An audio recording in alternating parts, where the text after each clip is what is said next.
It's Coffee Near Me from Spencer's Coffee House in downtown Bowling Green. I'm Barbara Deeb. Joe Immel is joining me. He's the media director for the Bowling Green Daily News. And, okay, he's a tweet meister. We're going to talk about that. We got lots to talk about. But sure. I want to tell you something. So we've worked in news for a long time. Right. And you know that the police scanner is a really important thing to a news person. And sometimes you get the immediacy of breaking news, but sometimes there's a lot of stuff on there that you can't use that doesn't make news. Right. So you have sort of harnessed that interest and your growing community through your Twitter handle. So explain all of that to us. Sure. So, as you said, the police scanner is a tool of the journalist, and mainly the photojournalist. And for the last 34 years, I've used a police scanner to know where the fires are, where the dead bodies were. You know, the police job, the law enforcement's job is not to call us and say, hey, we have this, this, and this. They're there to answer our questions. And so to get the jump on it, and our videographer Joshua and I were talking about getting to the scene quickly, and the scanner did that. And so I listened to a scanner almost to a fault, probably 16 hours a day. And my house has multiple scanners in it. My office has multiple scanners. And I have used it as a tool to get to the scene. But a few years ago, I just stumbled upon social media as a way to let people know what I'm hearing. And I had always kind of did Twitter in a verbal sense, like when our sons were playing soccer, John and Zach. When they were playing soccer, I was on the sidelines telling people what I heard. You know, about the lady with the baby on her hip and the ball-peen hammer breaking out her boyfriend's car windows because she caught him cheating. And I did that verbally years ago. And then one day I was sitting in the office and I heard the fire department knocked out for a fire alarm. And so we have SCA Incontinence. They make adult diapers. Yes. And so I heard the scanner go off, and they said, car 1, ladder 1, engine 1, respond to a fire alarm at SCA Incontinence. We have reported water flow. And I just thought, how darn funny. They've got water flow at the adult diaper place. And then I imagined everybody slogging around with these Depends on, not that they wear them there, but right. And so I thought, nobody wants to know Joe Immel's hungry, Joe Immel's gonna eat a donut. And I thought, I have all this content that's not real news, but it's the fabric that weaves this community together.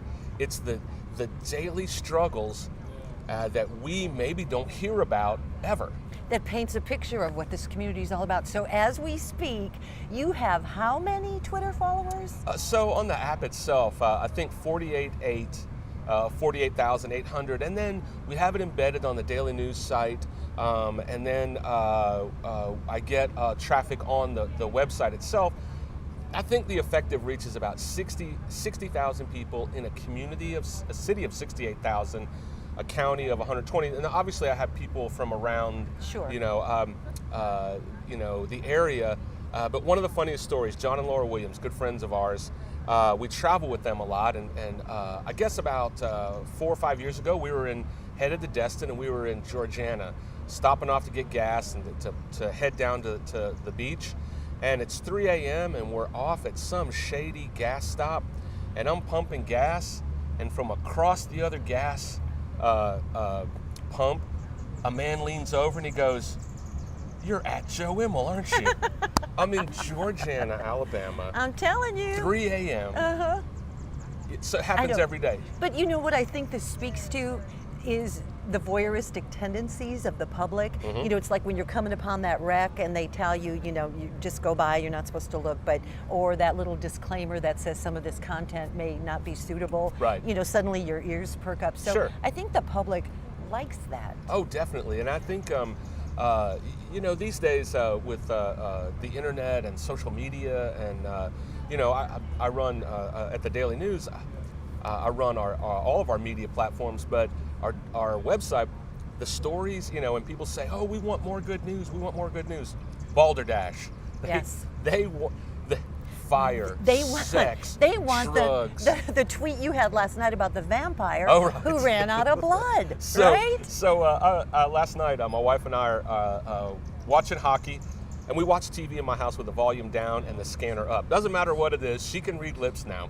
She watches NCIS with the volume down, and she'll just watch it, and we've got the scanner on. I'm laying there. Most males will lay on the couch with the TV remote across their chest, and I've got the scanner laying there. So I'm on my computer doing some work for the paper, and I'm listening to the scanner, and I just start giggling, and Tracy's like, "Is it a funny?" And I said, "Just a second."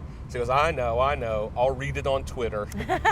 And so dispatch got a 911 call, and a male caller said he needed an ambulance to Hometown Suites because he was a vampire and he was out of blood. And I just thought, you just can't make that up.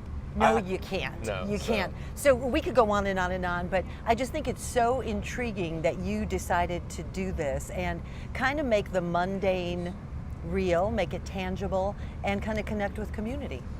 So definitely, and it does go back to the newspaper. If it weren't for the paper, at Joe Immel wouldn't exist. If I worked here at Spencer's as a barista, how am I going to be able to listen to a scanner and tweet? If I worked at GM, if I worked at Booth Fire and Safety, refilling fire extinguishers for Doug Gorman. True. Doug, I might need a job. But you know, it's not going to work. But I also did it because there are so many things that stories that we do in the paper, and these are the unstories. These are the not really news, but it is news to a lot of people. And you know, you're able to get it out on that platform. But I also, you know, I'll tweet about a wreck, and we had a fatality, unfortunately, in Edmonson County where a 25-year-old lost her life. I tweeted about it, and sure enough, we have a story in the paper today. And so it's a way for me to bring it full circle, to reconnect that tweet with the story in the paper. The tweet's initial. Sometimes it's what people call in, and sometimes it's not exactly the way it ends up, but most of the times it is. Okay, we're going to talk more with this Renaissance man on another edition of Coffee Near Me. But remember, you know, you can follow the conversation, give us your comments, and Joe Immel, thanks. Thank you.